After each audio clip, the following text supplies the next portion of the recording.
Merci. J'ai ouvert mon micro. J'espère que vous m'entendez bien dans la salle. Alors, donc, merci beaucoup d'être venu. Oui. Non, Il n'y en a pas. Ah, ben, merci, on n'a pas de micro. Alors, donc, l'électricité, c'est très merci, on s'en excuse, effectivement. Toujours est-il que je vais essayer de faire en sorte qu'on puisse nous entendre. Est-ce que vous m'entendez bien, tout le monde? Complètement. Ça va? Alors, donc, d'abord, Madame la greffière, si on regardait un peu l'ordre du jour, donc au point 1, c'est la période des questions. Et nous aurons, bien sûr, une période de questions de 30 minutes. Au point 2, nous avons le point en question, qui est le financement de la dépense relative à l'expédition par expropriation d'une partie des lots 6 521 580. 6 521 581, 6 531 034 du Québec du Québec, le Nord de l'Ouest, secteur des villes, c'est bien ça? Plus fort, s'il vous plaît. Haut parleur, pas de voix. Alors, donc, c'est tout pour la direction de l'approvisionnement, mais ça va être tantôt quand on va le présenter, puisque je veux dire, c'est le premier sujet à l'autre jour, n'est-ce pas?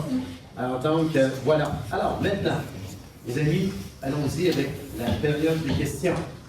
Alors, donc, c'est sûr que je vous demanderai de parler un peu plus fort qu'à l'habitude, n'est-ce pas, pour être sûr que les gens vous entendent bien. Est-ce qu'il y a des questions? Ça va? Oui, il y en a. OK. Allez-y, pour au moins établir l'ordre d'intervention. Oui, allez-y. J'ai un ami citoyen de Lévis. J'aimerais juste savoir, peut-être que ça va être dit dans la présentation tantôt, mais qu'est-ce qui fait qu'à 24 heures d'avis, une réunion, un conseil extraordinaire qui a été convoqué aujourd'hui, parce qu'on est rendu à un moment crucial, j'aurai l'occasion de l'expliquer tantôt, où déjà, nous, au mois d'avril, on avait déposé une demande formelle au gouvernement du Québec et également, nous avions déposé, le document est public d'ailleurs, dans nos demandes prébudgétaires au gouvernement, on avait demandé au gouvernement de nous aider à se porter acquéreur du site. Alors, et on avait donné jusqu'au 2 juin. Donc, pour obtenir une réponse à cet effet.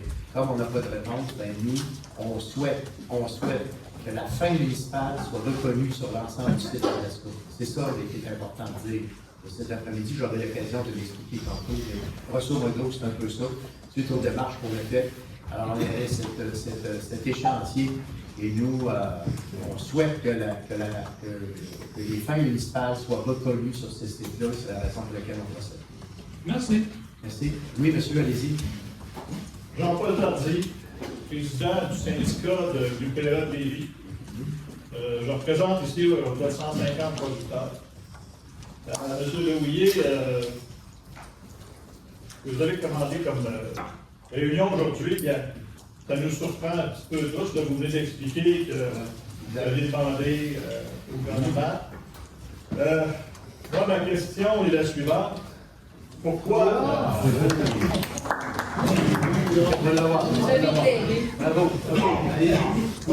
ville de Lévis veut absolument avoir des terrains qui sont à l'extrême est de son territoire, qui, dans ma tête, est très loin des services d'eau et d'égouts et tout ça, et que la MIL Lévis, qui est plusieurs kilomètres à l'ouest, ce serait pas plus logique, je vais utiliser le mot, d'exproprier des maisons, des résidences qui sont bien plus près du chantier Lévis que d'exproprier un terrain qui est agricole dans notre point de vue, qui devrait demeurer agricole.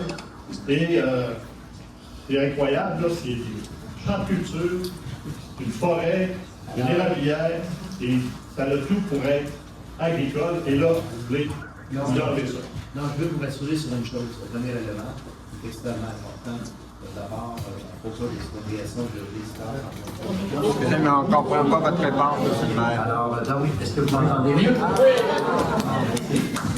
Alors, donc, ce que je veux vous dire, c'est que nous, dans le fond, ce qui est important de souligner dans votre demande, c'est que nous, dans le fond, on intervient que pour l'expropriation du lot de la partie 1 qui ne touche pas la zone dite rurale dont vous parlez. La zone dite rurale dont vous parlez, pour expliquer un petit peu comment ça fonctionne au niveau du schéma d'aménagement. Vous avez suivi les consultations dernièrement du schéma d'aménagement. Alors, donc, nous, dans le fond, au niveau du schéma d'aménagement, la vocation rurale dont vous parlez dans le lot numéro 2 est toujours maintenue. Nous, on ne touche pas à ça. Vous suivez? Nous, Oui, mais ce que vous me dites, c'est plus facile d'exproprier de l'agriculture que d'exproprier. non, mais on ne touche pas à ce volet-là. Je sais. On est dans le volet du parc 1. Alors, je vais quand même vous apporter cette précision-là qui est très importante, puisque, au fond, le gouvernement du Québec, le ministère des Affaires municipales, nous a indiqué qu'il reconnaissait à des fins industrielles la partie 1 seulement. C'est tout, puis ils se sont arrêtés. Alors, donc, pour le moment, c'est déjà la situation en ce qui concerne. Donc, ce qui veut nous dire que pour le rural, c'est le statu quo pour le moment. Alors, donc, c'est un petit peu ce que je tenais à vous signaler, parce que je sais que vous êtes préoccupés par la section 2, notamment le territoire agricole qui va jusqu'à la route 132. Là. Alors, donc, ça, c'est pas touché. Et nous, actuellement, on opte pour le terrain 1, celui des en bordure d'autoroute. Mais le terrain 1, ça demeure quand même des boisés, gravières, des milieux humides. Ben, de toute façon, la vocation est déjà reconnue dans le schéma d'aménagement. Je veux bien comprendre que c'est bien reconnu, mais ce que j'essaie de vous faire comprendre, c'est que ça a l'air moins important pour vous de préserver le garde-manger des Québécois en expropriant des terres qui peuvent servir à nourrir les Québécois. Oui, mais ça n'a pas rapport. La zone 1 est zone industrielle. Et nous, actuellement, on ne dispose plus d'aucun espace industriel, pour votre information. Donc, j'aurais à l'expliquer tantôt un peu, là, mais on ne dispose plus dans nos 14 parcs industriels d'aucun espace industriel. Donc, pour nous, ça va être important. Mais il y a aussi d'autres espaces qu'on pourrait utiliser dans ce site-là, parce que, honnêtement, vous allez le voir, c'est une réserve foncière qu'on crée. Quels vont être les usages qu'on va mettre dans cette réserve foncière-là? Ça reste à déterminer. Vous me suivez? C'est bien important. Ah, bien, je vous suis, puis j'ai de la difficulté à vous suivre, mais j'ai de la difficulté à suivre le port de Québec, parce que je les ai rencontrés, puis eux, ils voulaient acheter tout ça, puis il n'y avait aucun plan pour les 10 prochaines années. Moi, c'est ce qui a fait qu'à l'UPA, j'ai recommandé qu'on demande à ce que ça revienne à l'agriculture, puisqu'il n'y a pas de plan, puis qu'ils ne sont pas capables de nous expliquer quoi que ce soit sur l'avenir de ces terrains-là. Oui. Alors donc, je vais être obligé de passer aux autres questions parce qu'on est la demi-heure. Mais pour finir, pour répondre à votre question, c'est que c'est justement la raison pour laquelle on intervient, c'est qu'on veut que la fin municipale soit reconnue sur ces terrains-là aussi, et non pas uniquement la fin d'un promoteur, quel qu'il soit en passant. Ça pourrait être le Port de Québec ou quelqu'un d'autre. Vous voyez ce que je veux dire? Et après, on verra les usages qu'on va se donner ensemble. OK. Merci, mais la zone rurale n'est pas touchée. Ce qui est rural dans le schéma n'est pas touché. Oui? Bonjour, Valérie Caillouette-Guillotot. Dans le fond, il y a énormément de questions. Vous voyez le nombre de personnes qui se sont déplacées à 24 heures d'avis. Ça montre quand même l'importance de la sensibilité de cette question-là. On a l'impression de revivre un Rabasca 2.0, et ce, dans un secret le plus total. Donc là, il faut quand même que vous rassuriez la population. Mais ensuite, je voudrais savoir... Je m'excuse. Ce n'est pas dans le secret le plus total. Le schéma d'aménagement a fait l'objet de consultations publiques. Et je vous rappelle que le récent schéma a été adopté unanimement par le conseil municipal. Vérifiez. Alors donc, là, vous avez peut-être un petit problème d'aiguillonnage. Mais il a été approuvé par l'ensemble des membres du conseil municipal, notre schéma-là. Alors, et ce schéma-là prévoit expressément la zone industrielle. Nous, ce qu'on veut faire, c'est qu'on veut que ce site-là tienne compte des fins municipales pour le développement et qu'on ait notre mot à dire comme ville et qu'on puisse développer en fonction de l'intérêt collectif la section industrielle maintenant reconnue dans le schéma d'aménagement. Voilà. Merci. Donc, est-ce que je peux poser ma question? Oui, allez-y. Merci. Non, mais je vais apporter la précision quand même. Alors, je vous félicite pour votre audace. C'est quand même une félicitation pour votre audace. Le pied de nez que vous avez fait au Port de Québec, on en est très heureux. Par contre, j'aimerais savoir pourquoi votre expropriation ne touche pas l'ensemble du territoire demandé par le Port de Québec. Pourquoi simplement cette petite zone, si vous voulez réellement redonner, dans le fond, nous garder les pouvoirs municipaux?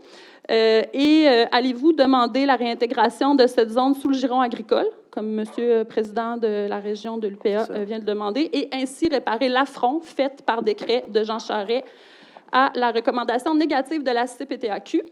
Finalement, dans ce territoire, il y a 30 hectares de milieux humides, ruisseaux et tourbières. Allez-vous procéder à leur protection? Merci. Alors, l'objectif aujourd'hui... Oui, on comprend. Mais l'objectif aujourd'hui, c'est bel et bien de créer une réserve foncière et non de définir les usages qui vont pouvoir y être donnés. En ce qui concerne la zone rurale dont vous parlez, cette zone-là, je tiens à le réitérer, le gouvernement du Québec, le ministère des Affaires municipales, ne nous a pas donné d'autorisation eu égard à l'utilisation de ces zones-là. Ce qui veut donc dire que nous, légalement, je ne peux pas intervenir pour l'ensemble du site. Vous voyez ce que je veux dire? Pour ces raisons-là. Nous, on est autorisé au niveau du schéma d'aménagement pour la partie 1, donc, du projet. C'est la raison pour laquelle on procède. Alors, dans les autres cas, on n'a pas les poignées juridiques nous permettant d'aller plus loin. Vous me suivez? Alors, c'est juste ça, le problème à la question. Et en ce qui concerne, donc, le site comme tel, il est déjà à des fins industrielles. Donc, et nous allons maintenir cette vocation-là, à des fins industrielles. Maintenant, il est clair, par exemple, que nous, dans les usages, il y a certains usages qu'on ne voudra pas avoir. Et c'est la raison pour laquelle les fins municipales, ça devient important. Vous voyez ce que je veux dire? Donc, juridiquement, on est allé le plus loin qu'on a pu. OK, oui, on y va. Antoine Boivin. Donc, je voudrais savoir, premièrement, rural par rapport à agriculture, pour vous, c'est comme flou un peu. Pour vous, l'agriculture, ce qui est agricole, c'est rural. Puis rural, c'est normalement. Rural, c'est industriel. Normalement, rural, là, c'est peut-être notre président de la commission d'urbanisme qui pourrait répondre, mais normalement, le rural, c'est pour faire de l'agriculture. Alors, les 272 hectares, excusez, de Rabasca, lorsque le gouvernement a mis fin au projet, c'était convenu que ces terres-là, ces 272 hectares, soient redonnées au secteur agricole. Donc, vous prétendez que là, il y a une partie qui maintenant est industrielle, puis elle ne sera pas retournée à l'agriculture. C'est-à-dire que sur les lots 2, 3 et 4, le gouvernement n'a pas statué quant à ses orientations, aux orientations qu'il souhaite donner à la Ville là-dessus. Donc, ils nous ont dit, on va attendre, voir s'il y a des projets ou peu importe. Alors, donc, nous, on ne peut pas vous répondre là-dessus parce qu'au fond, nous, on opère avec les terrains pour lesquels il nous est permis de faire quelque chose juridiquement. Peut-être, M. Dumoulin, ajouter une petite... Simplement, je pense pas... En fin de compte, la partie... Effectivement, la zone, ce qu'on appelle 2, là, on l'a conservée agricole, mais qui est en dehors de la zone agricole provinciale. Vous vous rappelez de la saga de Rabasca? Je me souviens très bien, j'étais là, avec M. Louis, Mme... et en l'espace d'un mois, j'aimerais ça rappeler juste une chose. En l'espace d'un mois, à peu près tous les propriétaires ont vendu à Rabasca. C'est arrivé de même. Tous les agriculteurs ont tout vendu à Rabasca, d'un coup sec. Moi, j'étais là pour défendre les agriculteurs. Et je me suis ramassé le bec à l'eau. Je n'avais personne à défendre parce qu'ils avaient tout vendu. Donc, cette partie-là, dans l'entente, continuait Rabasca s'est engagé à louer les terres ou même, peut-être même les prêter, mais je pense qu'ils sont loués. L'agriculture a continué à se faire... Les pommes de terre ont continué à se faire à pousser jusqu'à temps qu'il y ait un projet. Puis je pense que les terres sont encore louées. Il n'y a rien qui va changer tant qu'il n'y aura pas de projet. Nous, ce n'est pas la partie qui nous intéresse. C'est la partie qui était supposée avoir l'usine, vous en rappelez. C'est la partie sud du projet. Donc, la partie qui est vraiment agricole et qu'on fait pousser des patates, ça se maintient tel quel tant qu'il n'y aura pas de projet. Nous, on ne touche pas à cette partie-là. Mais dans l'entente, lorsqu'ils ont mis fin à Rabasca, dans l'entente, lorsqu'ils ont eu le décret, c'était convenu que les 272 hectares au complet retournaient à l'agriculture. Alors, c'est ça. Donc, okay. Alors, écoutez, vous demanderez aux agriculteurs... excusez, mais vous demanderez aux agriculteurs... Oui, mais à l'instant, c'est une période de questions. Oui, donc, mais moi, vous demanderez quand même aux agriculteurs... Oui. La terre, elle appartient à qui? Elle appartient pas juste à l'agriculteur, elle appartient à tout le monde. C'est ça. Et c'est pour ça qu'ils veulent la conserver. Pas juste pour eux, pour les futurs aussi. Bon, alors ce que vous dites, c'est parce qu'on est un peu hors champ, parce qu'au fond, il y a eu plusieurs tentatives auprès du gouvernement du Québec, auprès de Mme Marois. J'ai eu l'occasion d'ailleurs de rencontrer M. Gendron, M. François Gendron, vous vous souvenez, qui avait été mandaté par le gouvernement. Et malheureusement, sur le plan légal, ils n'ont pas pu rien faire. C'est aussi simple que ça. Je vous résume ce qui s'est passé au moment où j'étais là et j'ai reçu ici même M. Gendron à l'Hôtel de Ville pour finalement nous dire que lui aussi, légalement, il savait qu'il n'y avait pas beaucoup de poignées pour faire quelque chose. Alors, on est là. Maintenant, la vocation se continue à des fins rurales et pour le moment, et on verra qu'est-ce qui va advenir par la suite. Nous, ce qu'on veut, c'est de mettre le pied dans l'étrier pour la fin municipale. C'est ça qu'on veut faire pour notre collectivité et s'assurer qu'on va contrôler nos usages à nous.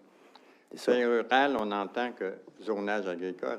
Oui, c'est ça. Bon, mais C'est ça. Le parti Ça va? est agricole. Le rural est sur le bord. C'est juste une question de sémantique. Là.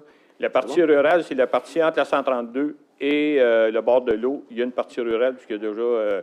mais la partie qui est déjà cultivée, à sur nos plans, c'est présentement agricole, mais pas dans la zone provinciale.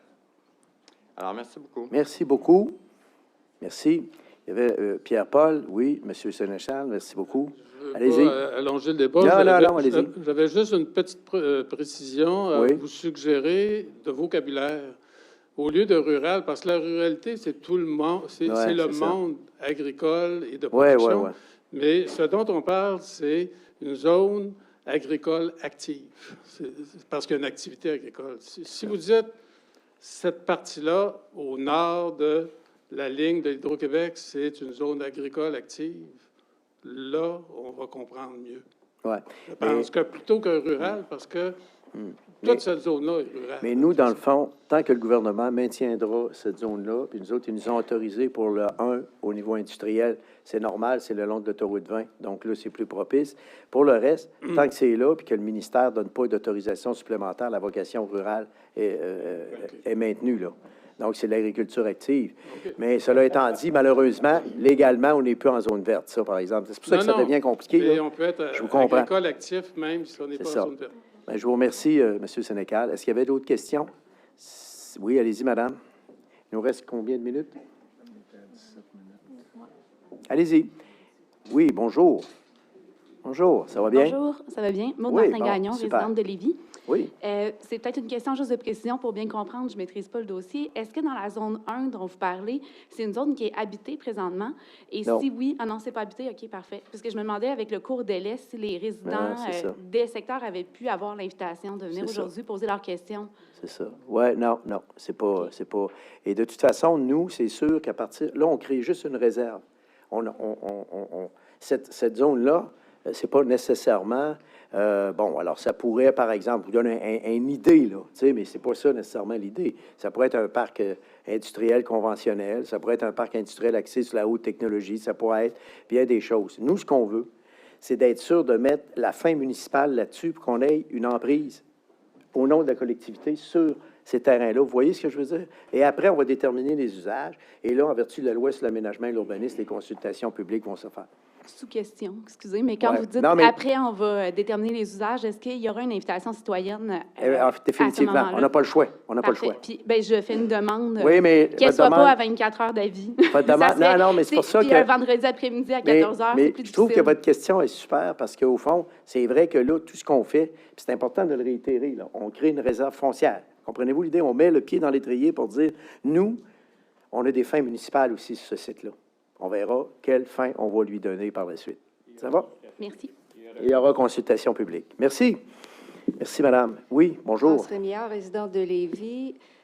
Pourriez-vous éclairer la salle au sujet des proportions? Parce que là, le territoire, c'est 470 hectares, c'est 4 lots, et c'est 400 terrains de football, 3 fois les plaines d'Abraham. Le 1... par rapport aux autres, ça représente quelle proportion, quel pourcentage du terrain? Oui, ça représente à peu près la moitié du site. OK, merci. OK, merci.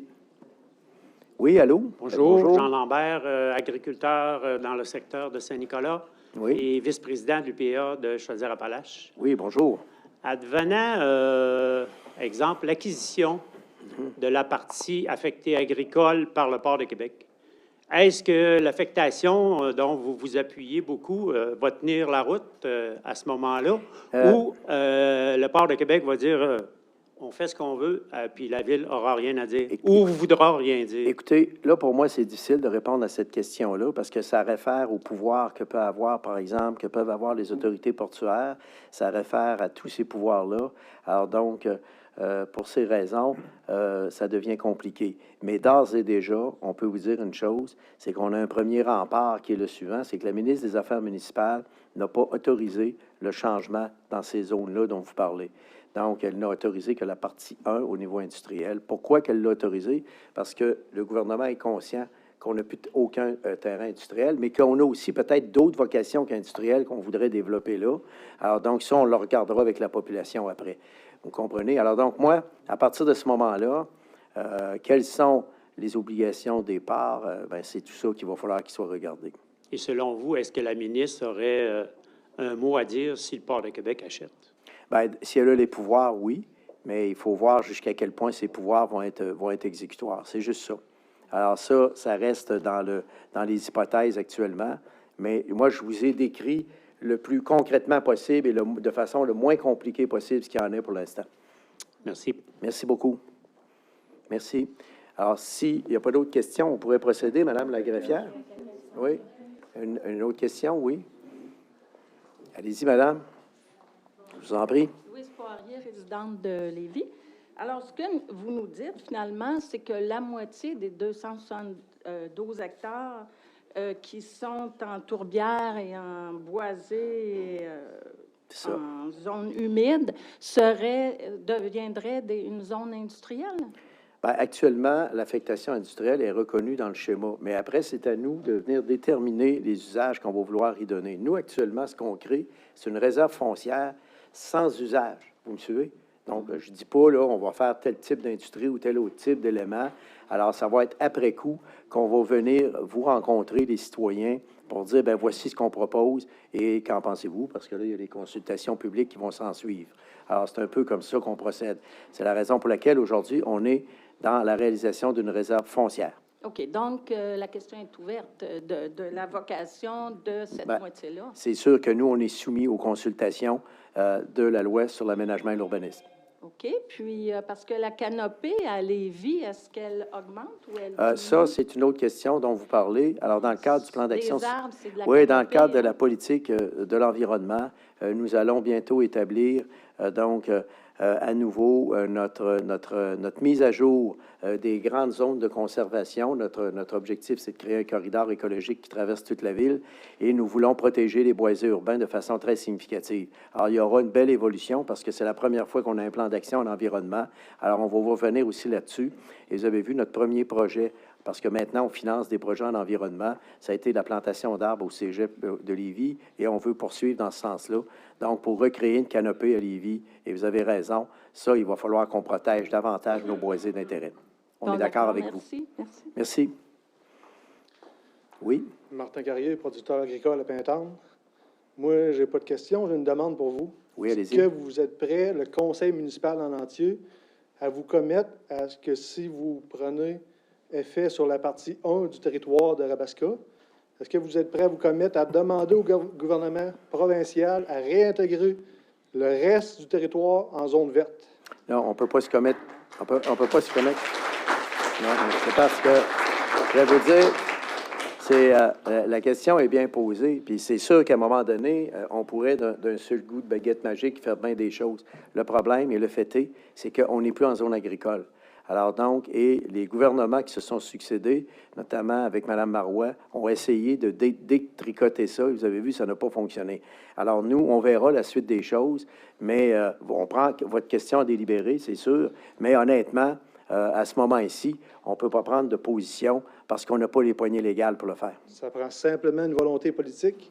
Si la Ville de Lévis en fait la demande, on verra, si le provincial on verra, le veut, ben, sont capables de le faire comme qu'ils l'ont sorti du territoire, sont capables de l'intégrer. Et on verra dans les usages, alors dans les usages qu'on déterminera le moment venu, ben, il va falloir aussi que vous vous fassiez valoir, puis on regardera tout ça. Donc, alors, vous n'êtes pas prêt à vous commettre puis à en faire une demande. Je ne vous demande pas de la mettre en zone verte, seulement d'en faire une demande. Non, absolument pas. Pas pour à ce moment-ci. Merci. Merci beaucoup. Est-ce qu'il y avait d'autres questions, d'autres commentaires? Sinon, on va procéder. Madame la greffière, s'il vous plaît. Alors, donc, voilà. Est-ce que vous y allez? Oui. Madame la greffière? Alors, On est au point 2.1 à l'ordre du jour concernant le financement de la dépense relative à l'acquisition par expropriation d'une partie des lots 6 521 580, 6 521 581 et 6 531 034 du Cadastre du Québec et acquisition par expropriation de ces parties de lots. Alors, la proposition est d'autoriser le financement de la dépense relative à ces acquisitions au montant maximum de 1 650 000 $, même l'excédent de fonctionnement accumulé non affecté, et d'acquérir par voie d'expropriation à des fins de réserve foncière une partie du lot 6 521 580, une partie du lot 6 521 580, parcelle 1, une partie du lot 6 521 581, parcelle 2, et une partie du lot 6 531 034, telles qu'elles sont montrées au plan préparé et déposé en annexe à la fiche de prise de décision APPGI 23019 et d'autoriser le procureur mandaté par la Ville à entreprendre les procédures d'expropriation de ces immeubles et à signer tout document à cet effet. Alors, je vais en faire la proposition, M. le maire. Je vais l'appuyer, M. le maire. Merci. Je vais demander la Merci. parole, si vous permettez, M. le maire. Est-ce que je pourrais peut-être faire une courte présentation, Ah, M. Bonin, si vous le permettez, puis après, Oui, je parfait. vous laisse la parole. Alors, même chose pour les autres membres, si vous le permettez, je vais être très court. Merci, M. Bonin, de votre diligence, n'est-ce pas? Alors donc, ce que je voulais dire, c'est qu'au fond, c'est vrai qu'on a une effervescence dans le secteur du développement de notre ville, et surtout dans les nouvelles technologies, vous le voyez avec l'intelligence artificielle dans l'ouest de la ville et le développement bientôt de Microsoft, dans le secteur de Charny, qui va être une de leurs plus grandes installations, en Amérique. Donc, c'est intéressant, mais il reste quand même qu'on a très peu de terrains viabilisés et on a investi environ 100 millions de dollars pour viabiliser des rues industrielles dans les dernières années. Et nous, dans le fond, on travaille à 3 niveaux au niveau de la stratégie de la Ville actuellement. C'est la mise à jour de tous les terrains qui pourraient être réutilisables sur notre territoire. On y travaille depuis 1 an. Je voudrais d'ailleurs féliciter le Comité de développement économique et de revitalisation présidé par M. Patry qui fait ce travail-là. On regarde ça aussi avec la communauté métropolitaine de Québec dans l'ensemble, avec M. Dumoulin, qui préside d'ailleurs la commission d'aménagement à la communauté métropolitaine. Et on est en train de se donner des orientations à ce sujet-là. Donc, mise à jour des terrains, requalification de certains terrains qui pourraient être, par exemple, hautement pollués. Mais ça va prendre quelques années avant qu'on puisse y arriver. Et enfin, acquisition de sites propices au développement industriel. Et c'est précisément là qu'on est. Alors, et actuellement, au niveau du conseil municipal, nous avions fait une demande au gouvernement du Québec dans le cadre des consultations pré-budgétaires parce qu'on voulait absolument qu'une partie des terrains de Rabasca puisse servir à des fins municipales. Vous voyez, où la municipalité a le contrôle des orientations et du développement de ce territoire-là. Alors, et donc, on avait fait une demande au gouvernement du Québec lors des consultations pré-budgétaires. Alors, notre document est public, on l'a rendu public, où on lui demandait de nous aider à procéder à l'acquisition de ces terrains-là. Et donc, le 26 avril, on a déposé une demande officielle au gouvernement. Donc, on avait dit, vous avez jusqu'au 2 juin. Sinon, nous, on va agir pour nous assurer qu'on va réserver à des fins municipales une partie, à tout le moins, du site. C'est le plus loin qu'on ne peut aller légalement. Alors donc, c'est la raison pour laquelle nous proposons cette résolution qui est la création d'une réserve foncière pour laquelle les usages n'ont pas encore été identifiés. Mais on crée une réserve foncière telle que nous permet la loi. Et nous, par la suite, on va être prêt à travailler en partenariat, en collaboration avec les projets qui pourront nous être soumis. Mais sachez que ces projets-là, évidemment, devront aussi recevoir, parce que si c'est à des fins municipales, ça doit recevoir l'assentiment de nos populations concernées. Et ça, c'est l'avantage de la démarche qu'on est en train de faire. Alors, grosso modo, dans les démarches aussi, vous avez vu, le 18 avril, on a adopté une résolution votée à l'unanimité pour les droits de préemption. Alors ça, c'est surtout dans le cas des terrains qu'on voudrait réutiliser. Alors là, le droit de préemption nous permet de dire, bien, si vous vendez, on est les premiers acheteurs. Ça n'enlève rien à la personne qui vend, mais on est les premiers acheteurs. Et ça nous aide énormément dans ce sens-là.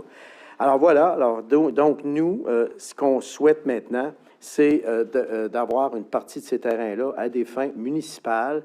Et on ne joue pas ça contre personne, contre aucun partenaire. Nous, dans le fond, c'est dans notre stratégie globale Et on manque cruellement de terrain et on veut que la fin municipale soit inscrite sur une partie de ces terrains-là. En l'occurrence, la partie 1, dont je vous ai parlé tantôt. Et je voudrais remercier les gens qui sont venus au micro poser des questions fort pertinentes et on a déjà répondu à un bon nombre de questions. Alors, si vous le permettez maintenant, je laisserai la parole à M. Bonin. Est-ce qu'il y en a d'autres qui voudraient intervenir à ce moment ici? Ça va? M. Bonin, allez-y. Merci, M. le maire. On a encore quelques questions. Visiblement, on n'est pas les seuls à voir la foule aujourd'hui. Nous convoquer à 24 heures d'avis pour traiter d'un enjeu aussi important et complexe, je dois vous dire que ça bouscule un peu. Ça peut être perçu comme un manque de considération pour toutes les parties prenantes, et il y en a plusieurs dans ce dossier-là. J'ai quelques questions encore que je vais poser. J'aimerais que vous puissiez vous expliquer devant le public dans la mesure de ce qui est possible de dire, évidemment. Là, je comprends qu'il y a des enjeux juridiques à travers ça, donc je vais vous laisser les noter, puis vous pourrez aller comme c'est possible de le faire. Alors, on a eu un comité plénier qui a été écourté parce que vous étiez là à nous attendre, donc il fallait passer à l'autre salle. On avait demandé il y a quelques mois à la direction une présentation sur le sujet que nous n'avons pas reçu. On n'a pas eu de présentation. On a eu un petit PowerPoint assez bref qui présentait en gros qu'est-ce qui était prévu, en fait, qu'est-ce qui était dans les discussions à ce moment-là. Au plénier, on nous a présenté un PowerPoint séance tenante. Ça, je trouve ça difficile un peu parce qu'on aime toujours un peu voir à l'avance dans un sujet aussi complexe que celui-là. Le 6 avril dernier, dans un article de Radio-Canada, vous avez dit, Monsieur le maire, que l'idée de base, c'est de travailler en partenariat. Exact. Nous, ce qu'on demande, c'est est-ce que toutes les parties prenantes du dossier ont été concertées par le maire pour cette décision, c'est-à-dire la Société en commandite Rabasca, le Port de Québec, la Chambre de commerce et d'industrie du Grand Lévis, l'Union des producteurs agricoles, le gouvernement du Québec. Y a-t-il déjà une entente entre les parties? J'ai compris que non, pour des questions juridiques, mais j'aimerais, dans la mesure du possible, que vous puissiez l'expliquer. Dans les médias, le port a dit avoir rencontré la ville en début de semaine et être très surpris de l'annonce et de l'absence de retour. Donc, on s'entend que de ce côté-là, il y a quelque chose qui était plus difficile au niveau de la communication. Ensuite, pour précision, tel qu'inscrit au schéma d'aménagement et de développement, l'intention est-elle clairement d'installer un parc industriel sur des parties de l'eau que vous souhaitez exproprier? Est-ce que vous souhaitez protéger une partie de ces terres? Si oui, quelle proportion? Quelles sont vos intentions concernant les résidences présentes sur les terres de Rabasca? Est-ce que vous avez l'intention d'acquérir ces lots afin de protéger les gens qui y habitent de toute expropriation éventuelle? Pourquoi un conseil de ville extraordinaire un vendredi après-midi suite à une résolution du comité exécutif aujourd'hui même?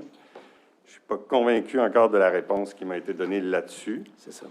Est-ce qu'on a le droit de montrer la carte aux citoyens? Parce qu'on en parle depuis tantôt, mais est-ce que c'est possible, avant la décision, que les gens puissent voir un peu qu'est-ce que c'est, de quoi on parle précisément, plutôt que d'avoir des chiffres puis une vague idée?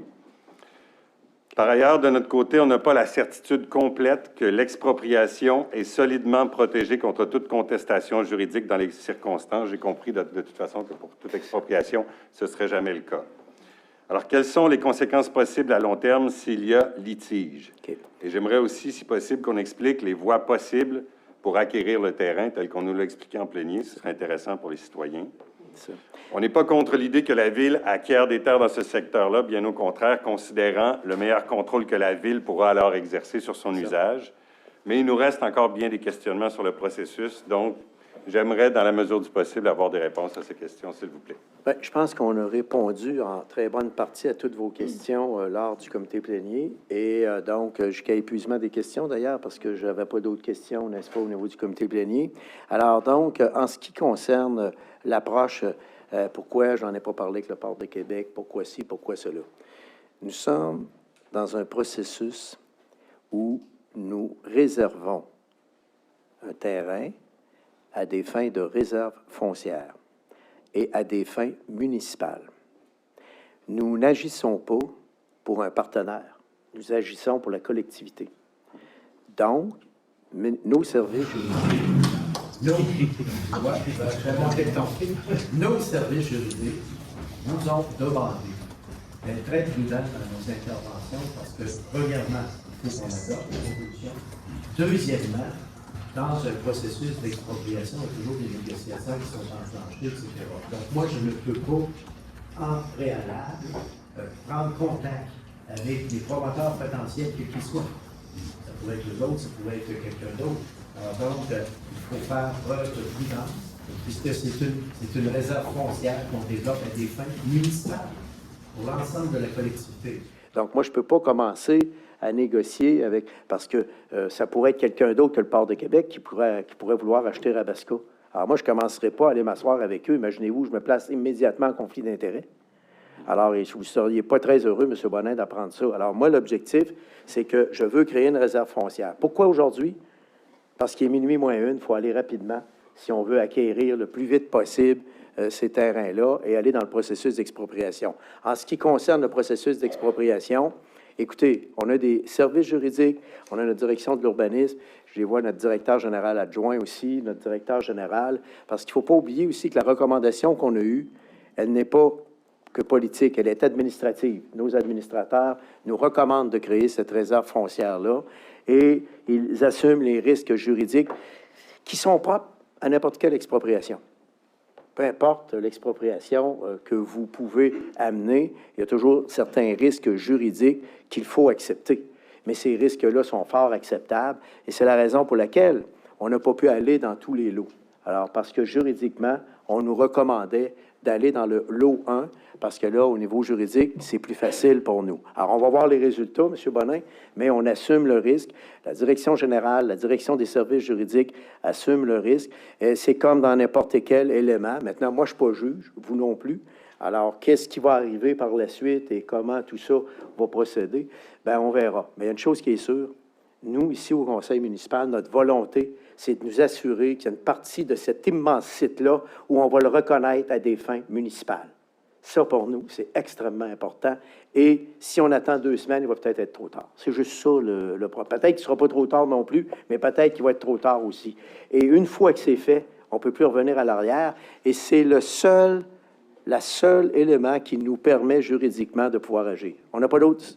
nos services juridiques ont viré ça de tout bord, de tout côté, et c'est le seul élément qui nous permet vraiment de l'acquérir. Alors, je voudrais vous remercier de vos questions. Ça nous permet de donner plus d'informations. Mais merci beaucoup, M. Bonin. Là-dessus, c'est le peut-être qui me chicote, puis je ne sais pas exactement... est-ce que le port peut acquérir les terres demain matin? Est-ce qu'il peut signer ça demain matin? Est-ce qu'on aurait pu attendre jusqu'au prochain conseil pour avoir une vraie présentation? Puis... La réponse, c'est non en ce qui nous concerne.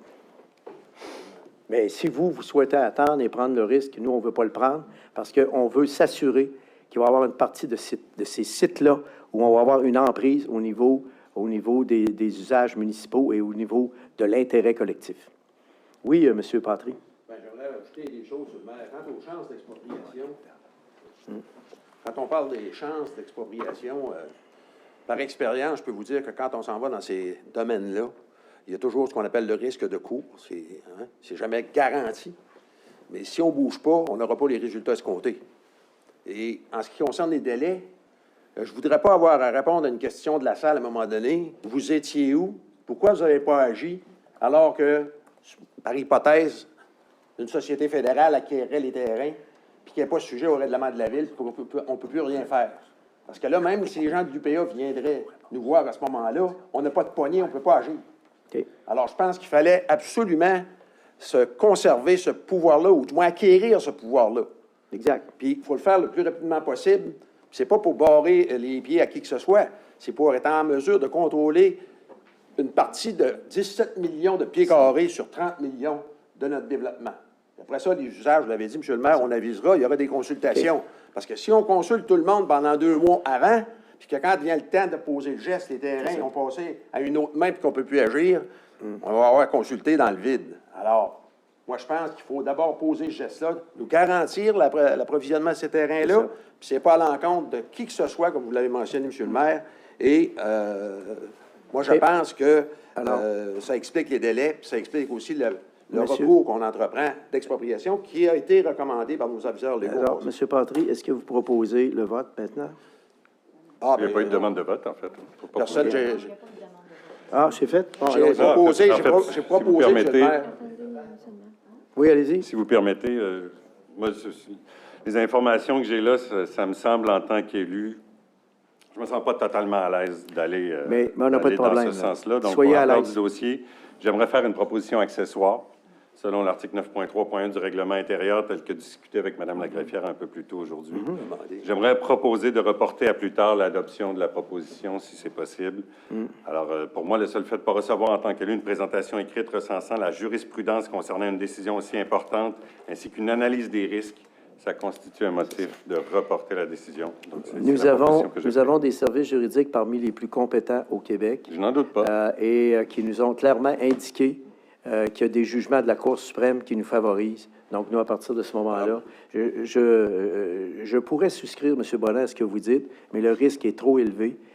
Et nous, on veut vraiment assurer cette fin municipale avant qu'il ne soit trop tard. Alors, c'est la raison pour laquelle, Mme la greffière... je demande le vote sur la proposition accessoire. Oui.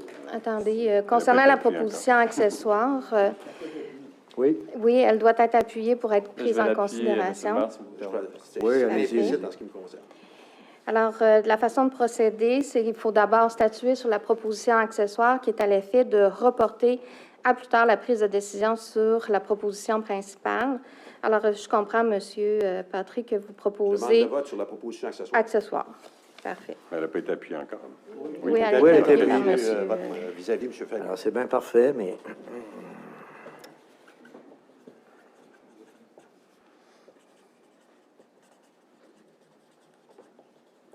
Alors, sur la proposition accessoire à l'effet de reporter la prise de décision au sujet de la proposition principale qu'on a présentée tout à l'heure. Alors, comme par habitude, je vais demander à main levée les membres du Conseil qui sont en faveur ou contre la proposition accessoire à l'effet de reporter. Alors, qui est en faveur de la proposition accessoire à l'effet de reporter la prise de décision? Donc, je prends en note... À main levée, M. Bonin, je n'ai pas vu votre main. Oui, parfait, excusez. Bien sûr. J'espère. Je voulais l'avoir. Et M. Fallu. Et qui sont contre la proposition accessoire à l'effet de reporter la prise de décision? Alors, M. Demers, Mme Paradis, M. Côté, M. Dumoulin, Madame Demers, Monsieur Patry, Monsieur Turner, oui, vous pouvez voter, Monsieur Lamontagne, Madame Jeffrey. Monsieur le maire, est-ce que vous souhaitez voter? Oui, parce que c'est tellement urgent qu'on agisse le plus rapidement possible. Donc, je vote évidemment contre. Alors, concernant la proposition accessoire à l'effet de reporter la prise de décision sur la proposition principale, alors cette proposition accessoire est rejetée. Parfait. Alors, le débat revient sur la proposition principale qui a été proposée par M. Patry, appuyée par M. Côté. Dans les circonstances, étant donné que je considère que je n'ai pas toute l'information que je souhaite en tant qu'élu pour prendre la décision, à ce stade-ci, évidemment, je ne m'oppose pas à la volonté de la Ville d'acquérir des terres dans ce secteur. On s'entend là-dessus. Mais dans ces circonstances-là, je vais devoir demander le vote sur la proposition sans ajouter quoi que ce soit. Ça va? Oui. C'est noté. Alors, sur la proposition principale, comme à l'habitude, concernant... à main levée, pardon, je demanderai aux membres du Conseil de la Ville de lever la main pour ceux qui sont en faveur, donc pour la proposition principale qui est de financer la dépense relative à l'acquisition par expropriation des lots qu'on a mentionnés et d'acquérir par expropriation les 10 lots. Alors, ceux qui sont en faveur de cette proposition, M. Demers, Mme Paradis, M. Côté, M. Dumoulin, Mme Demers, M. Patry, M. Turner, M. Lamontagne, Mme Jeffrey. Monsieur le maire, souhaitez-vous voter? Oui. Et le maire?